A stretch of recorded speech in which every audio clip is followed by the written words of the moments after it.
What's going on, guys? I am back again, and today we're going to talk about how you as a college student can be healthier. Today we're going to narrow in on how to know what is considered healthy, what is considered good to eat, what makes something healthy, what makes something bad, and I'm just going to kind of break down really quickly those kinds of things to help you get a better understanding of the food you eat and the things you do to help you prepare better and feel better and look better as a college student.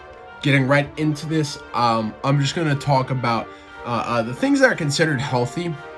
A lot of things like you'll see plastered everywhere. You'll see organic.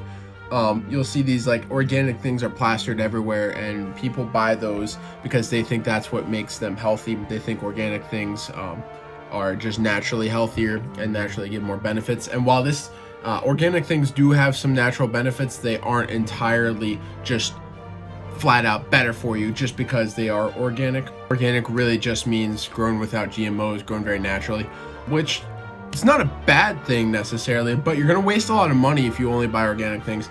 So organic doesn't mean healthy. That just means that it was naturally grown and it was grown without any type of chemical enhancement. Getting into a little bit further with that, knowing what's healthy really just requires a basic knowledge of just ingredients.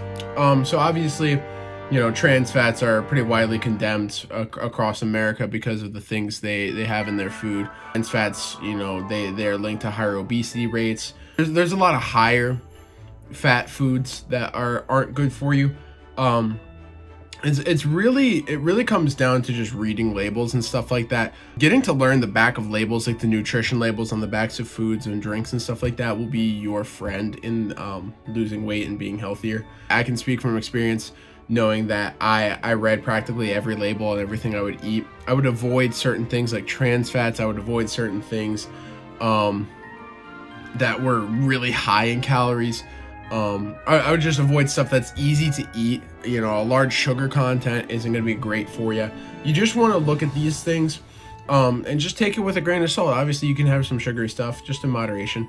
But things that are considered healthy is such a broad term. Healthy really is just, it comes down to your interpretation of what you think is good for your body. So I interpret that as, I can interpret healthy as a very consistent, nutrient-dense diet that has everything your body needs. And that's what you're going to get when you eat chicken, when you eat vegetables, when you eat fruit, and you eat grains, and you eat all these different things from the food plate, or the food pyramid rather. All those things collectively, you need to have a healthy basis for diet. That's how I interpret that. Other people have many other interpretations of what's healthy, what's not healthy. That is mine, because I think that is the most truthful, to be completely honest with you. I would highly recommend just looking at a food pyramid. Look at a food pyramid and it'll tell you, you know, these are the types of things, these are the kind of percentages of foods you should be eating throughout the day. A lot of it's vegetables, some meat, some fats, some dairy, some proteins, some grains. It'll get everything you need in there. The food pyramid is very good for staying consistent. It's very good to see what is actually healthy. Lastly, I'm just going to talk about kind of what is really the worst thing that you need to like absolutely avoid.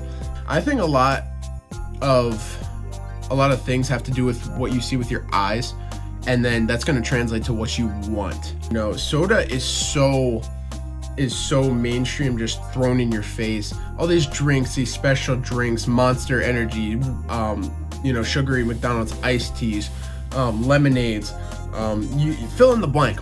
All of those things are thrown in our faces constantly, and we're having to make those choices of, is that good for me, or do you not even think about it, right? You just take the drink and you just drink it because it has caffeine, it has sugar, it makes you feel good. All those things go into what is considered healthy. You know, I used to drink, and I have substitutes for those kinds of things like Bang Energy, Rain. There's other energy drinks you can drink out there, more natural, less sugar, no sugar.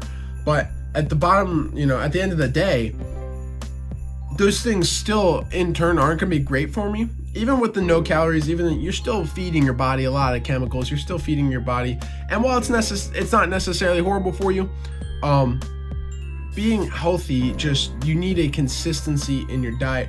You need a consistency in the things you drink and put in your body, and that's really going to help you just run better. You're going to feel better. You'll get better sleep at night. It's just going to help your day out so much better. That's all I have for today. Hopefully you can just kind of look over these things. Maybe if you already knew most of these things, that's great. But maybe this is kind of just a brief overview for you to see, like, oh, this is what's actually healthy. This is how I know what's healthy. Look at the food pyramid. It'll tell you what you need to be eating for the day, percentage-wise, for the foods that you have. You know, all the food categories that they have listed out there. That is great information for you guys. Again, that's all I have today. Thank you so much for watching. Leave any questions or current concerns down in the comment section. I'm out. Peace.